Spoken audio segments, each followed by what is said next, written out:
Précédemment dans l'Otacritique.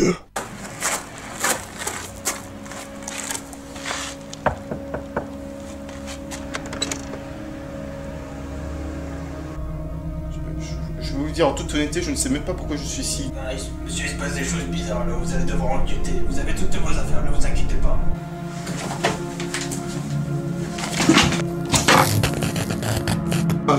Pour me donner un peu de courage... J'ai entendu. J'ai très mal au ventre.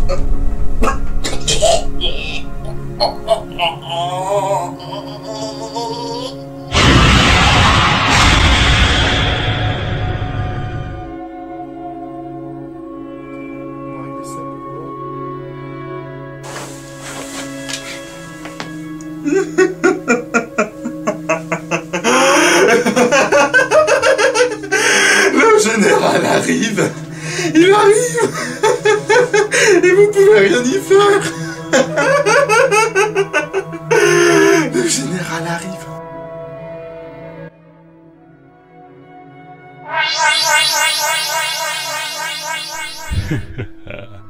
Tout se passe comme prévu. Patience. Oui, patience. À présent, ce n'est qu'une question de minutes. De courtes minutes.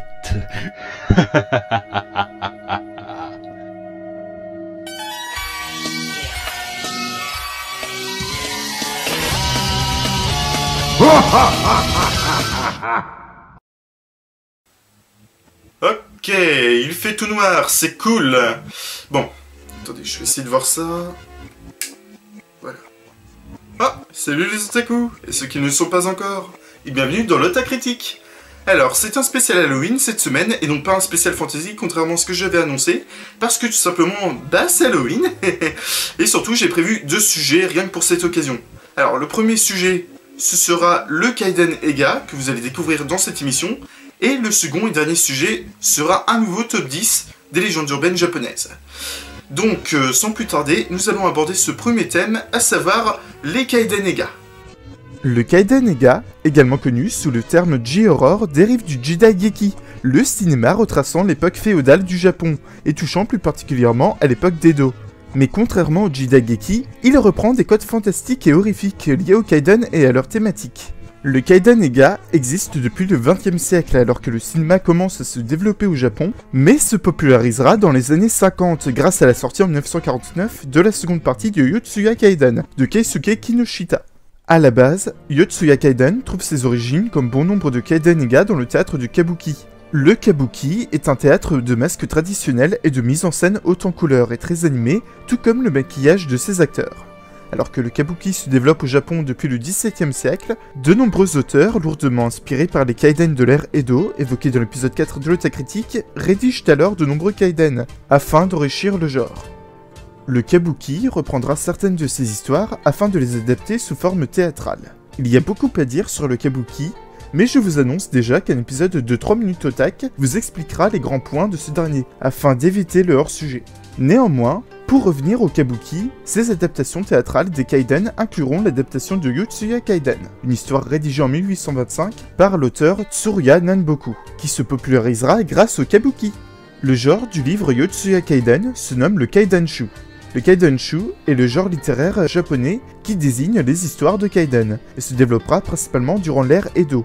Yotsuya Kaiden a été adapté en de nombreuses déclinaisons au cinéma. La première partie ayant été tournée de 1912 à 1937, tandis que la seconde partie sortira en 1949. La popularité de la seconde partie du film Yotsuya Kaiden influencera alors de nombreux réalisateurs, dont Akira Kurosawa, un ami proche d'Ichiro Honda, le réalisateur de Godzilla, qui écrira en 1949 le scénario de Jigoku no Kifujin, plus connu en Occident sous le titre The Lady from Hell, qui inspirera le mythe de la fille des enfers. Puis Akira Kurosawa réalisera Rashomon en 1950. Son expérience de l'adaptation cinématographique des Kaiden remonte légèrement avant la seconde partie de Yotsuya Kaiden, car il réalisera en 1948 Drunken Angel. Bien que n'étant pas horrifique, il mêlera des éléments paranormaux dont l'apparition d'un fantôme à l'aide d'un chaman. De ce fait, les Kaiden Ega ne désignent pas nécessairement des films horrifiques, bien qu'ils le soient en majeure partie, et de ce fait, La désignation J-Horror est tout de même à prendre avec des pincettes pour désigner le Kaidanega. Mais pour revenir au Kaidanega, ses premiers films montrent clairement une grande inspiration dans le théâtre du kabuki, de par ses personnages au maquillage accentué et ses aspects surjoués. Puis en 1953 sortira l'un des plus grands classiques du Kaidanega, Les Contes de la Lune Vague après la pluie, réalisé par Kenji Mizoguchi. Le film rencontrera un très grand succès et donnera ses lettres de noblesse au genre du Kaidanega, de par sa mise en scène irréprochable pour l'époque, ainsi que son histoire marquante, mêlant l'amour d'un homme à celui d'un fantôme d'une jeune femme, possédée par des esprits malfaisants. Ce film est en fait tiré du roman de Ueda Akinari, Contes de pluie et de lune, paru en 1776, en pleine période d'Edo, et regroupant 9 contes, dont certains sont en fait des kaiden. Il est aujourd'hui considéré comme un classique de la littérature japonaise. Bref, pour revenir au film des Contes de la Lune Vague après la pluie, son succès influencera de nombreux réalisateurs japonais, qui opteront à leur tour pour le genre du Kaidanega, dont Nobuo Nakagawa, connu pour ses films Vampire Mouth en 1956, Le Manoir du Chat Fantôme en 1958, Jigoku en 1960, plus connu sous le titre The Signers of Hell, et Kaiden Ebiona, ou Snake's Woman Curse, sorti en 68. On pourra également citer Masaki Kobayashi, avec son film Kwaiden, sorti en 1964, ainsi qu'un autre film d'Akira Kurosawa, Le Château de l'Araignée, paru en 1957. Les Kaidanega se mêlent aux films d'époque et proposent le plus souvent des films se passant généralement durant la période d'Edo, et nous proposant des histoires sur des yurei, de mauvais esprits nés d'une mort terrible revenus accomplir leur vengeance, ou d'une histoire de possession d'un chef de clan ou d'une femme afin d'apporter le malheur et la mort autour d'eux. Contrairement aux films d'horreur occidentaux, l'horreur des Kaidanega est plus subtile, plus psychologique et met un certain temps avant d'être mis en place, afin de créer un véritable écart entre le quotidien paisible et l'horreur. Les Kaidanega gardaient avec les films de Kaiju-Ega un franc succès entre les années 50 et 70. Toutefois, vers le milieu des années 60, les films de Kaidanega perdront leur succès, malgré la sortie de films marquants tels que Aosu en 77. Il faudra alors attendre la sortie de Ring et Ring 2 en 1998 d'Hideo Nakata pour que le Kaidanega soit remis au goût du jour. Ces derniers influenceront notamment Kiyoshi Kurosawa, qui avait déjà travaillé sur un film proche du Kaidanega, avec Cœur en 1997, et dont les films flirtent avec les polars, les histoires d'enlèvement et le surnaturel, comme dans Charisma et Séance en 1999, ainsi que Kairo en 2000, et Doppelganger en 2002. Mais un autre film, s'inspirant du succès de Ring, apportera à son tour une pierre majeure à l'édifice du Kaidanega en 2000, Ju-On, de Takashi Shimizu, dont le grand succès conduira à la réalisation de Ju-On The Grudge en 2002, par le même réalisateur, ainsi que The Grudge en 2004, également réalisé par Takashi Shimizu, mais scénarisé en collaboration avec Stéphane Susko. Le succès de The Grudge conduira à la réalisation d'une trilogie, tandis que sa mise en scène et ses thématiques accentuées par les codes du Kaidanega inspireront non seulement les prochains films d'horreur japonais et leur survival horror, mais également le genre du film d'horreur à travers le monde, et plus particulièrement les films d'horreur américains, dont les codes, les mises en scène ainsi que ses éléments et thématiques récurrentes seront tout influencés par la genèse de Ring et The Grudge. On dénombre aujourd'hui plus de 400 films de Kaidanega du fait de son importance au Japon. Au final, le Kaidanega n'est pas simplement un genre destiné à effrayer le spectateur. Il appuie également, tout comme les Kaiden, les lourdes conséquences de problèmes sociaux et privés. Des femmes aux enfants maltraités, voire tués, dont l'esprit revient sous la forme d'un yurei pour se venger des sévices qu'ils ont subis par leur maître, leur père et leur mari, ou des chefs de clan possédés, entrant dans une colère noire et tentant de tuer tout le monde. Ces films témoignent de l'horreur que peut apporter la cruauté des gens à l'égard de leurs prochains, ainsi que la conséquence de leurs actes. On le remarque notamment avec Yotsuya Kaiden Illusion of Blood, nous montrant un doyen possédé par un démon et entrant de se faire dans une colère noire et tentant de tuer sa femme. On remarquera également la dénonciation de l'horreur de l'avortement dans Shibuya Kaiden, nous présentant l'esprit maléfique d'une petite fille dont la mère a avorté et revenant se venger de sa mort prématurée, en tuant l'entourage de sa mère.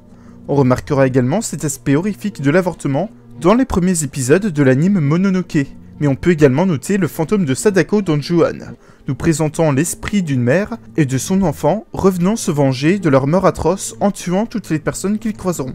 Donc, en plus d'avoir lourdement influencé le cinéma d'horreur en général, le Kaidanega sert également à témoigner de l'horreur de certains crimes et à dénoncer certaines pratiques dont la société japonaise en faisait injustement une institution. Allez, on continue ce spécial Halloween avec un nouveau top 10 de légendes urbaines japonaises. Nous commençons avec cette première histoire intitulée « Le tunnel Kiyotaki ».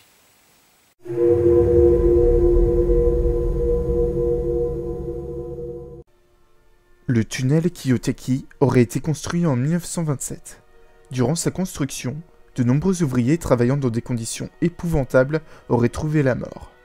Sa longueur serait de 444 mètres, mais 4 au Japon est considéré comme un chiffre maudit, du fait que l'idéogramme de 4, l'idéogramme Shi, signifie la mort en japonais.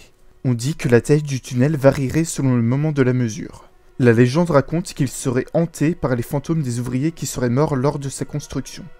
À la tombée de la nuit, les esprits tourmentés des ouvriers se manifesteraient dans le tunnel, apparaissant parfois dans les voitures et provoquant des accidents. Dans ce même tunnel, il y aurait un miroir, qui apparaîtrait en certaines occasions. Si quelqu'un le regarde et y apercevrait un fantôme, il sera alors écrit qu'il périra d'une manière atroce.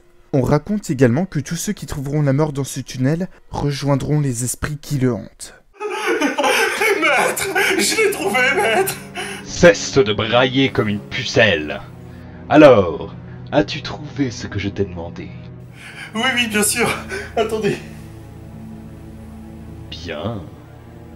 Sans l'anneau unique, Chad ne pourra faire appel à sa précieuse Kali. Du coup, je vais garder l'anneau unique. Idiot!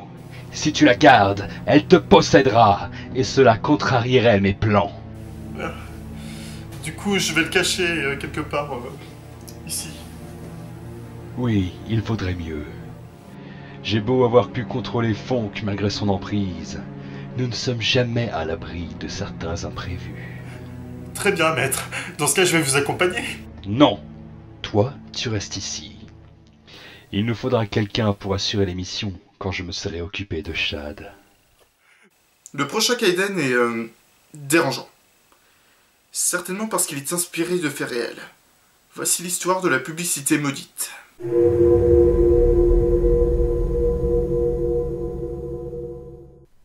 Dans les années 80, Kleenex fit diffuser 3 publicités japonaises pour leurs mouchoirs, dont l'une d'entre elles était très perturbante. Les protagonistes de cette publicité étaient une femme vêtue d'une robe blanche et d'un jeune homme habillé comme un yokai. Durant chaque annonce, It's a Fine Day, une chanson de Jen and Barton, passait en arrière-plan, et très rapidement. Bien que ces paroles soient en anglais, certains affirmèrent que la chanson était allemande, et qu'elle sonnait comme une malédiction. D'après eux, les paroles maudites signifiaient « mourir, mourir, tout le monde est maudit et sera tué ». Très vite, les téléspectateurs multiplient les plaintes contre Kleenex. Ce dernier retira sa campagne publicitaire, mais il était déjà trop tard. La malédiction avait frappé. Les rumeurs prétendaient que Keiko Matsuzaka, l'actrice qui avait joué dans cette publicité, était devenue folle, et qu'elle était enceinte de l'enfant du diable. Que l'enfant qui jouait le yokai était mort mystérieusement, que les membres de l'équipe de tournage avaient tous péri dans un accident étrange. À ce sujet, je ne répondrai qu'une chose. Auriez-vous un mouchoir ? La prochaine histoire parle de... Ok... La prochaine histoire parle de...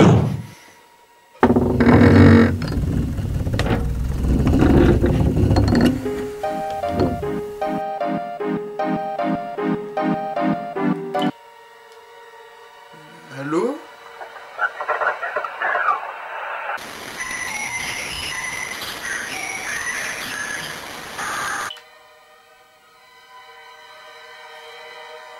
Ok, je suis vraiment pas rassuré là. Oh putain, c'est quoi ça? Putain, c'est quoi?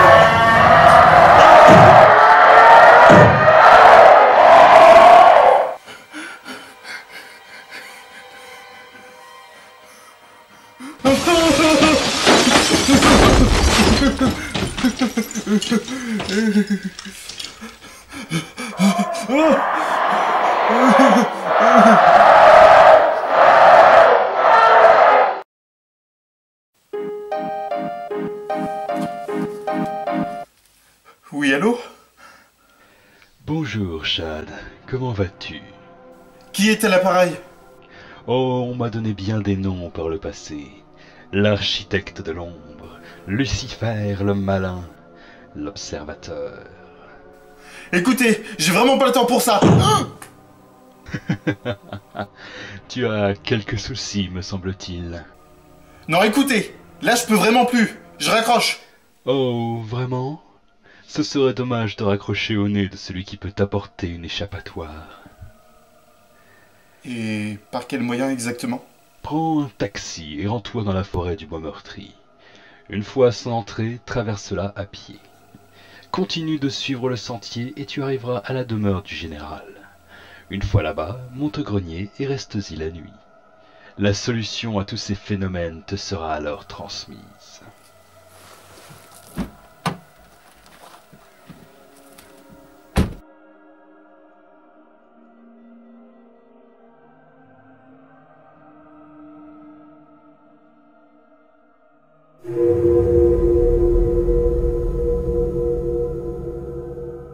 Une légende raconte que quand un chauffeur de taxi se retrouve dans l'obligation de faire un long trajet avec un client ou en solitaire durant la nuit, un inconnu apparaîtrait subitement dans le noir et lui ferait signe de s'arrêter. L'étrange client refuserait toujours de s'asseoir à l'arrière du taxi et demanderait au chauffeur de le conduire à une destination dont ce dernier n'a jamais entendu parler. Il donnerait ensuite au chauffeur des indications de plus en plus complexes, le conduisant vers de nombreuses rues et ruelles, lui faisant traverser diverses villes et routes de campagne. Au bout d'un moment, perdu, et ne semblant arriver nulle part, le conducteur commencerait à se sentir mal à l'aise, et se retournerait pour demander quelques précisions au passager. Mais celui-ci aurait mystérieusement disparu. Le chauffeur reprendrait alors le volant, puis inexplicablement, il se rendrait dans un virage ou au bord d'une falaise, et se suiciderait en voiture, emportant avec lui les passagers potentiels.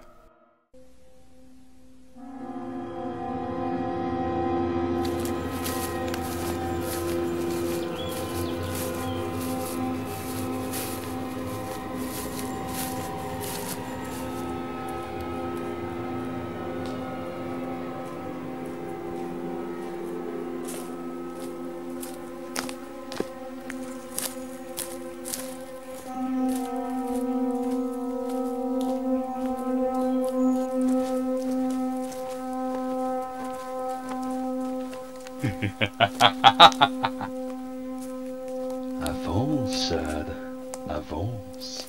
La demeure du général n'est plus très loin.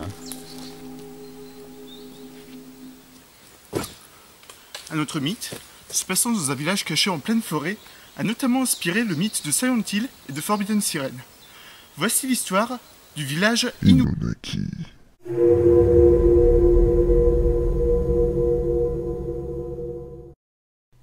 Le village Inunaki serait éloigné de toute zone civilisée. Bien que caché au beau milieu d'une forêt dont l'emplacement reste inconnu, certains rapportent qu'il existe bel et bien. Et surtout, le gouvernement affirme qu'il existe mais refuserait d'indiquer son emplacement.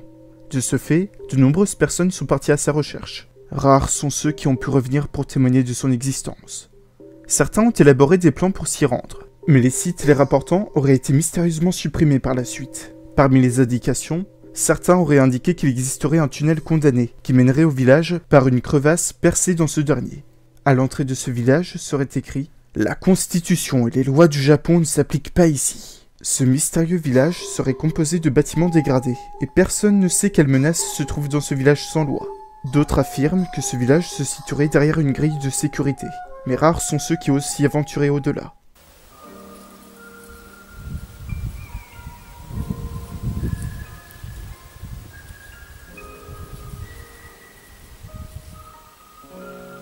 Il existe également une légende urbaine se passant dans les champs, intitulée Kune Kune.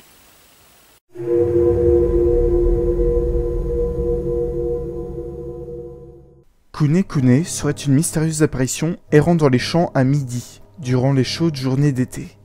Elle est décrite comme une silhouette blanche, semblable à un fin mannequin de papier, ou comme un morceau de tissu mouvant. L'apparition flotterait en permanence, semblant agitée par une forte rafale de vent, même les jours sans vent, ou se tortillerait comme un ver de terre, faisant un bruit étrange qui lui vaudrait son nom. La fixée du regard attirerait la malédiction du Kune Kune. Tenter de l'approcher rendrait fou, et les audacieux qui essaieraient de la toucher mourraient inéluctablement. Si vous la rencontrez, il est conseillé de détourner le regard et de rester loin d'elle.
La prochaine histoire parle de chiens mutants croisés avec des humains. Voici l'histoire de Jim et Ken.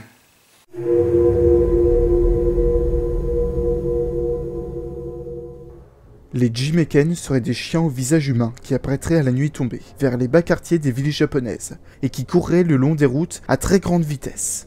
Les Jimeken pourraient parler, mais les témoignages soulignent qu'ils se montrent souvent très grossiers et demandent à rester seuls. La rumeur prétend qu'ils seraient des cobayes, qui se seraient échappés d'un laboratoire, ou qu'ils seraient les esprits des victimes d'accidents de la route. Les Jimeken ne sont pas réputés pour tuer les malchanceux qu'ils croisent, mais ils sont considérés comme de mauvais présages, et accusés de diverses calamités, dont l'annonce d'un malheur qui frappera prochainement la personne les ayant rencontrés. La légende fut telle qu'il inspira un film d'horreur japonais de 1990, The Omen Face Dog. Une autre histoire parle d'un démon à l'apparence d'un fantôme d'une jeune fille. Elle apparaîtrait entre les interstices des meubles et des fissures. Voici l'histoire de la fille des interstices.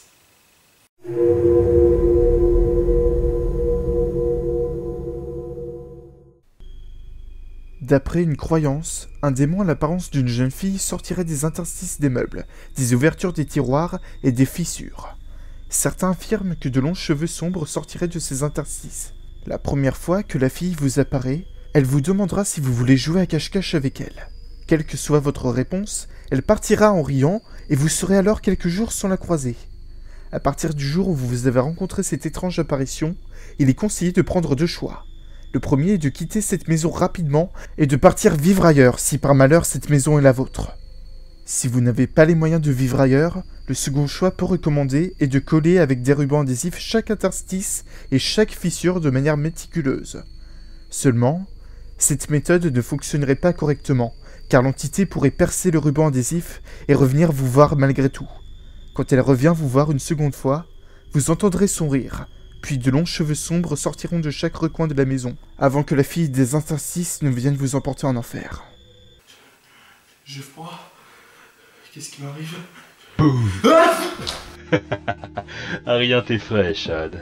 Ben, j'aimerais bien vous y voir un spectre sombre apparaître au beau milieu d'une maison abandonnée, sérieux. Vous devez être un esprit un peu comme Kali, du coup, je suis à peine étonné en fait. Et du coup, je suis là pourquoi? Laisse-moi te montrer ce pourquoi tu es là. Il y a environ 60 ans de cela vivait un général. Ce dernier était ton ancêtre, à toi et à Matt Ben Edouard. Il s'appelait Marcelin Georges Edouard. Fier de sa personne, je suppose que c'est son ambition démesurée qui l'a conduit à recevoir l'apparition du grimoire de la Terre Sombre. Dans cet étrange bouquin était écrit l'emplacement de la boîte de Pandore, qui recelait l'anneau unique ainsi que la pierre de la Terre sombre. Il finit alors par récupérer l'anneau unique, qu'il vendit à une jouvencelle pour une nuit de plaisir, tandis qu'il découvrit la pierre. Une fois la pierre ramenée à son bureau, il entra dans une rage insoutenable.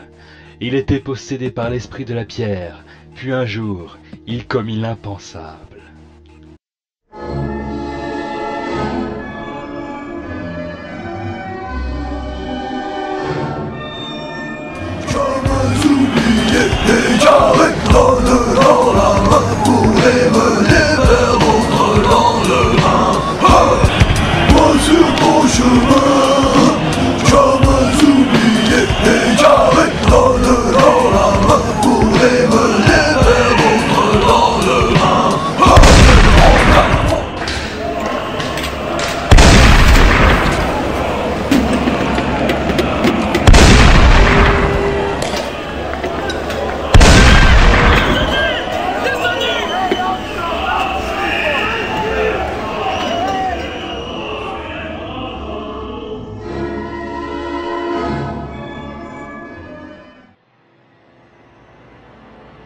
Après avoir tué bon nombre de ses soldats, la folie du général le conduisit à la mort. Puis j'ai possédé Mad Ben Edward dans une bâtisse en Belgique.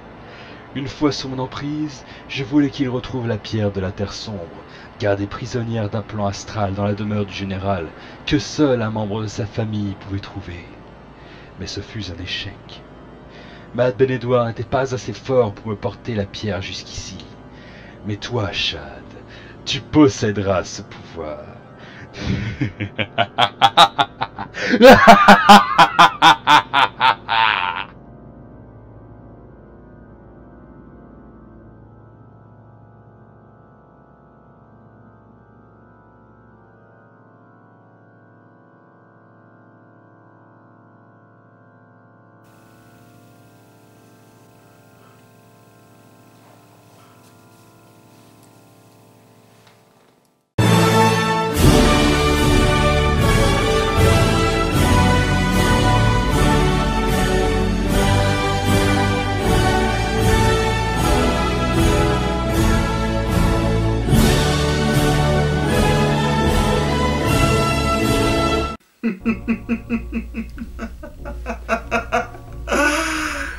J'ai bien peur que Chad ne soit plus en mesure d'assurer cette émission. Je vais donc devoir le remplacer. Nous poursuivons avec l'histoire d'un esprit vengeur ayant subi une mort atroce. Voici l'histoire de Teke Teke.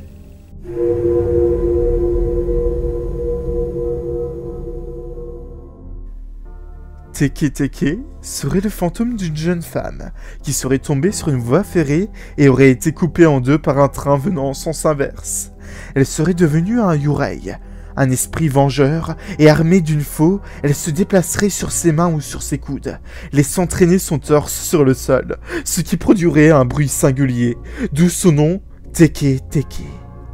Quand elle croise quelqu'un, si sa victime n'est pas assez rapide, elle l'éventrerait ou le couperait en deux au niveau du torse. Et parfois, la victime deviendrait à son tour un Teke Teke. Mais généralement, personne ne peut lui échapper, car malgré sa manière abstraite pour se déplacer, Teke Teke serait très rapide et il serait presque impossible de lui échapper. La légende raconte qu'un écolier rentrait chez lui à la nuit tombée, quand il aperçut une belle jeune fille accoudée à sa fenêtre. Les deux jeunes gens s'échangèrent brièvement un sourire, quand soudain, la jeune fille sauta par la fenêtre, révélant ainsi son ventre tranché en deux. Affolé, le garçon aurait voulu courir, mais il se trouvait incapable de bouger, et le fantôme en aurait profité pour le couper en deux. Oh oui, atroce! Des morts, du sang. Mais qu'en est-il de la prochaine histoire dont je vais vous parler? Voici l'histoire de la tête de vache.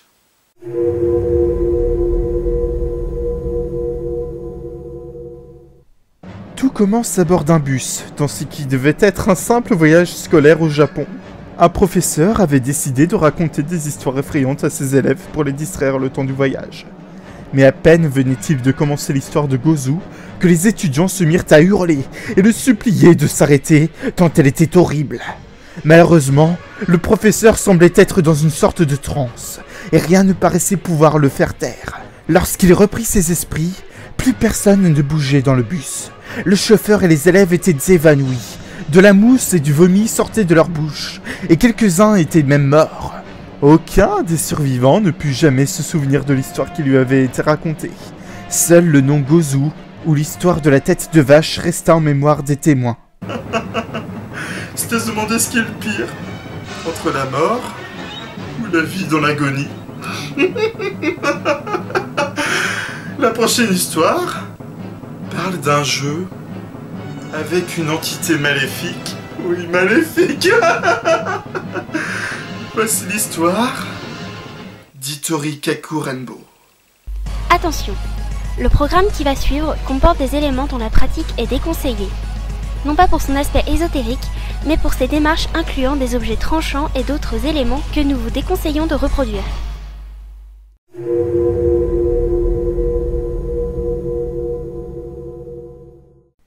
Hitori Kaku Rainbow est un jeu très populaire au Japon, qui aurait été lancé en 2007.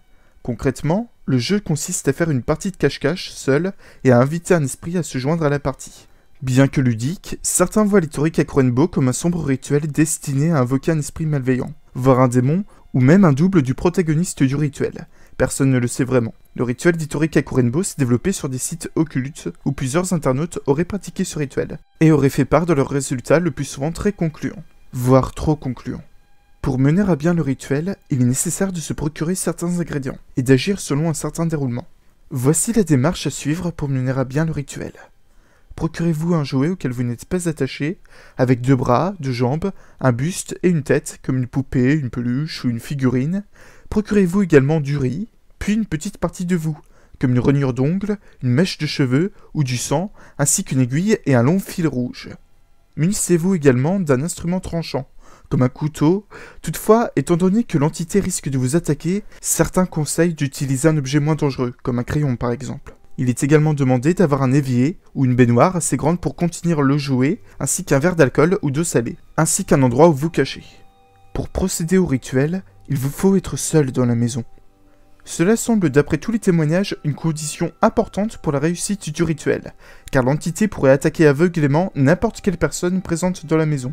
Il est également recommandé d'éloigner les animaux, non seulement parce qu'ils se montreraient très nerveux à l'approche de l'esprit, mais également parce qu'ils pourraient se faire agresser eux aussi. Le jeu peut éventuellement se jouer à plusieurs, les participants prenant chacun leur tour la poupée et répétant alternativement les phrases incantatoires. Mais généralement, il se joue seul. Une fois que vous avez tous les éléments à votre disposition, vous pouvez procéder au rituel. Tout d'abord, retirez l'éventuel rembourrage de votre jouet et remplissez-le de riz et des petites parties de vous comme des ongles ou une mèche de cheveux. Après quoi, refermez le tout avec le filet rouge et l'aiguille à coudre. Une fois que vous avez recousu l'ouverture du rembourrage, attachez solidement la poupée avec le fil rouge en entourant son corps autant de fois que vous le pourrez. Si votre jouet n'a pas de nom, vous devez alors lui en donner un. Ne lui donnez surtout pas votre nom ni celui d'un de vos proches ou il sera alors victime d'une malédiction. Pour cette expérience, nous allons appeler notre jouet Jean-Maurice. À 3 h du matin, éteignez toutes les lumières de la maison. Vous pouvez seulement laisser votre téléviseur allumé sur un canal sans signal. Par précaution, certains recommandent de laisser toutes les portes ouvertes, dont la porte d'entrée, afin de pouvoir fuir en cas de nécessité. On recommande même d'avoir des amis à l'extérieur de la maison prêts à intervenir en cas de danger. Toutefois, certains affirment que leurs amis auraient mystérieusement retrouvé le jouet à l'extérieur, donc prenez garde.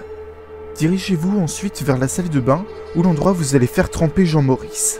Faites couler l'eau, puis répétez le chant suivant 3 fois, d'une voix sévère en fonction du nom de votre jouet. Jean-Maurice sera la première fois. Jean-Maurice sera la première fois. Jean-Maurice sera la première fois. Faites alors tremper Jean-Maurice, ensuite quittez la pièce sans jamais vous retourner, puis comptez jusqu'à 10. Une fois le décompte fini, revenez vers le lieu où trempe le jouet. Ramassez-le et dites-lui « Je t'ai trouvé !» Ensuite, poignardez le jouet avec l'objet de votre choix, puis dites à haute voix « Maintenant, Jean-Maurice est-il ?» Refaites tremper Jean-Maurice, puis partez rapidement mais calmement vous cacher avec votre verre d'alcool ou votre verre d'eau salée. Certains conseillent de se cacher dans un placard ou de se cacher dans le fond d'une salle sombre. Une fois dans votre cachette, restez calme. C'est très important car si vous êtes découvert, quelque chose de très mauvais risque de vous arriver. Ne bougez plus. Attendez calmement et écoutez. De nombreuses personnes ont rapporté des bruits de pas, des sons, des voix, des odeurs épouvantables, des changements de température. Ceux qui avaient éteint leur téléviseur l'ont brusquement entendu s'allumer. Certains ont même affirmé avoir senti la présence de l'esprit dans leur cachette, leur tirant les cheveux ou respirant dans leur cou. Si vous pensez que l'entité vous a trouvé, alors remplissez-vous vite votre bouche d'alcool ou d'eau salée. Ne l'avalez surtout pas ou quelque chose de terrible arrivera. Gardez l'alcool ou l'eau salée en bouche. Quoi qu'il arrive, restez caché jusqu'au lever du soleil. Ne sortez sous aucun prétexte avant l'aube. Si vous entendez des bruits étranges à côté de vous, attendez que la chose s'éloigne. Au lever du soleil, vous devez vous assurer que l'esprit ne se trouve pas entre vous et la poupée. Ensuite, quittez votre cachette et rendez-vous à l'endroit où vous avez laissé le jouet. Si vous ne le retrouvez pas à l'endroit où vous l'avez laissé tremper, ne paniquez pas. Cela veut dire que l'entité l'a emporté et l'a caché quelque part. Alors vous ne devez pas traîner et vous empresser de trouver le jeu le plus vite possible. Vous courez un grave danger si vous ne le retrouvez pas assez vite. Car dites-vous que le temps que vous mettrez à le chercher, c'est le temps que mettra l'entité à vous trouver et vous agresser. Donc ne traînez pas. Une fois le jouet retrouvé, vous devez cracher l'alcool ou l'eau salée que vous avez en bouche dessus, et dire 3 fois à haute voix « Je gagne! Je gagne! Je gagne !» Ensuite, brûlez le jouet qui a servi au rituel, et l'entité est donc censée disparaître une fois le rituel accompli. Mais, parfois, il arrive qu'elle reste dans la maison et que certains participants subissent bien des malheurs et peuvent tomber gravement malades. Quoi qu'il en soit, ce jeu est extrêmement dangereux, et de nombreux témoins rapportent que malgré le fait qu'ils soient encore là pour en parler, ils pensent avoir commis la pire erreur de leur vie. Après avoir joué à ce jeu, certains relatent leurs expériences sur internet et leurs témoignages sont pour le moins surprenants. Ils affirment avoir entendu des voix leur parler, à haute voix ou par l'intermédiaire de leur téléviseur. Des bruits de pas auraient résonné dans la maison. Leurs jouets se seraient déplacés. Les portes de leur cachette auraient vibré et auraient été griffées. Cette histoire a par ailleurs fait l'objet de plusieurs films, dont une trilogie de Hitori Kakurenbo. Atroce, n'est-ce pas? Le hasard d'un jeu qui peut tourner tellement mal. Mais on vous a réservé une dernière histoire. Ce n'est pas simplement un top 10, il y a des bonus, et oui. La prochaine histoire est celle de la pièce rouge.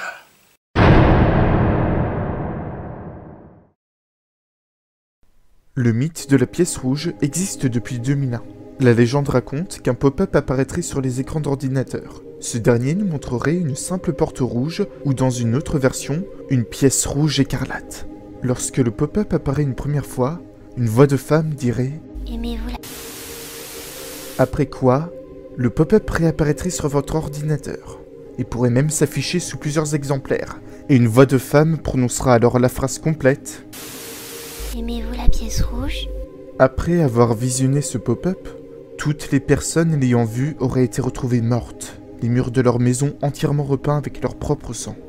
Il existe une animation flash qui aurait provoqué la genèse du mythe, mais il existerait également un jeu de pistes flash sur internet nous proposant de suivre l'histoire d'un meurtre et d'une chose qui aurait suivi le joueur, qui pour en échapper, doit suivre un jeu de pistes dérangeant. Mais le Kaiden de la pièce rouge sera remis au goût du jour en 2004, en devenant le symbole d'une jeune meurtrière de 11 ans. L'histoire remonte au début de juin 2004 et s'attarde sur le meurtre sanglant de la jeune Satomi Mitarai, alors âgée de 12 ans, par une jeune fille de 11 ans, qui pour des raisons d'éthique ne verra pas son vrai nom s'afficher aux médias, mais un surnom, Nevada Tan. Son surnom lui vient de son t-shirt noir de Nevada. Alors que le meurtre fait scandale de par le jeune âge de la fillette, ce dernier provoquera une telle genèse que le DVD du drama de Battle Royale, initialement prévu pour le 9 juin 2004, verra sa sortie repoussée d'une semaine, afin de ne pas se caler avec la semaine du meurtre. Mais Internet ira plus loin puisque certaines communautés du web mettront en avant ce meurtre, et voueront un certain engouement. L'engouement est tel que de nombreuses légendes urbaines se tissent autour de Nevada Tan, et les internautes japonais iront jusqu'à créer une musique autour de cette dernière, intitulée Cutie Nevada. Parmi les sites et les légendes au sujet de Nevada Tan, l'un d'eux revendiquera cette dernière comme étant une proxy de la pièce rouge, une servante de l'esprit de cette pièce maudite chargée par cette dernière d'accomplir de noirs desseins. Eh bien, à ce sujet, je ne répondrai qu'une chose. Quel gâchis. Je ne dis pas ça seulement pour cette fille à peine âgée de 11 ans qui vient déjà de commettre l'impardonnable, mais surtout pour ces gens qui ont fait une genèse autour de cette jeune fille. D'ailleurs, même si aucun meurtre ne peut trouver de justification valable, vous connaissez le motif de ce meurtre ? Cette petite était maltraitée dans son école et subissait une sévice monnaie courante au Japon qui s'appelle l'Ijime. Je parlerai plus en détail de l'Ijime dans un prochain épisode, mais tout ça pour dire que ce meurtre, même si ça ne justifie en rien, a été causé en réponse à cette maltraitance, dont les élèves et les enseignants en faisaient une institution. Si bien que la jeune fille a subi de nombreuses sévices. Et quand cette maltraitance atteint un point de non-retour, dépasse les bornes, et demeure encouragée par les chefs d'établissement, ça finit par déborder. La société japonaise aurait dû ouvrir les yeux sur les causes de ce meurtre, essayer de le comprendre, pour qu'un tel accident ne se reproduise plus. Mais non. Le Japon a au contraire fermé les yeux à ce sujet, et a fait de la triste histoire de Nevada-tan un divertissement de masse, amusant ceux qui ne veulent connaître que l'envers du décor, et en a fait un kaiden afin de se moquer de Nevada-tan pour mieux oublier que c'est la pratique de l'Ijime et le manque de professionnalisme de l'enseignement qui a conduit à une telle atrocité. Pire encore, les cas de maltraitance scolaire au Japon, avec l'institution de l'Ijime, ne cessent de croître chaque année, et le gouvernement ne fait rien à ce sujet, à part essayer de minimiser les choses. Le Japon voit Nevada-tan comme le porte-étendard d'une légende urbaine qui a fait le buzz. Moi, je la vois comme la triste conséquence des atrocités que la société peut perpétrer. Par ailleurs, le groupe de métal Panic se renommera Nevada-tan, en hommage à cette histoire, et cherchera à dénoncer de par ses musiques la maltraitance à l'école. En effet, on a dérivé d'une histoire qui était censée être la pire légende urbaine à une histoire de scandale social, qui est allée trop loin. Beaucoup trop loin. Mais c'est important que je vous en parle. On a beau dire que les légendes urbaines et les kaiden sont des divertissements qui nous font peur entre amis, il ne faut pas oublier, comme je l'ai dit tout à l'heure, qu'ils sont aussi le témoignage métaphorique de ces horreurs dont peut faire preuve la société japonaise, la société en général, le quotidien. Il y a des limites qu'il ne faut pas franchir. Et là, elles ont été franchies. Il y a des choses qu'on ne peut pas se permettre. Comme cette histoire avec Nevada-tan. En effet, cette petite fille a commis l'irréparable. Elle a commis l'impardonnable, un meurtre. Mais était-ce une raison pour remplir cette histoire avec une histoire totalement dérisoire, avec une légende urbaine qui n'a rajouté rien de plus que de se moquer de ce meurtre? Non. C'est pas pardonnable. On peut pas se permettre tout et n'importe quoi. Il y a des limites à tout. En effet, on peut se divertir devant des kaiden, mais il y a des limites à tout. On ne peut pas rire de tout et n'importe quoi. Et ça, j'espère que vous vous en souviendrez après avoir vu cette vidéo. Souvenez-vous-en, à chaque fois que vous regardez un kaiden, qu'ils sont également le témoignage métaphorique de ces horreurs que l'on vit au quotidien.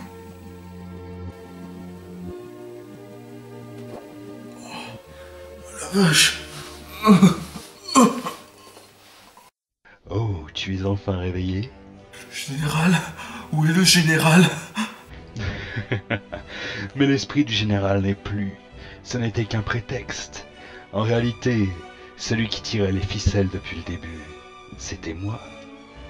C'est pas possible. Je croyais que le général avait possédé Benjamin. Mais tu n'as pas compris? Le général, Matt Ben Edouard, toi, vous étiez tous mes pions depuis le début. Mais je te remercie. Grâce à toi et à la pierre, je vais bientôt renaître. Attendez. Vu que je possède la pierre, et vu qu'elle fait partie de vous, si je venais par inadvertance à la briser, ça voudrait dire que techniquement, vous disparaîtrez. Techniquement, oui. Ok. Non!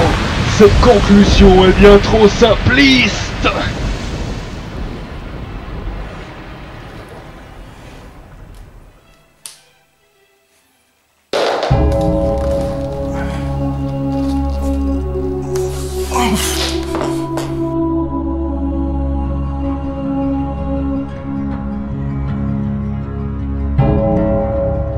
There ain't no grave can hold my body down. There ain't no grave can hold my body down. When I hear that trumpet sound, I'm gonna rise right out of the ground. Ain't no grave can hold my body down. Well, look way down the river. What do you think I see? I see a band of angels, and they're coming after me.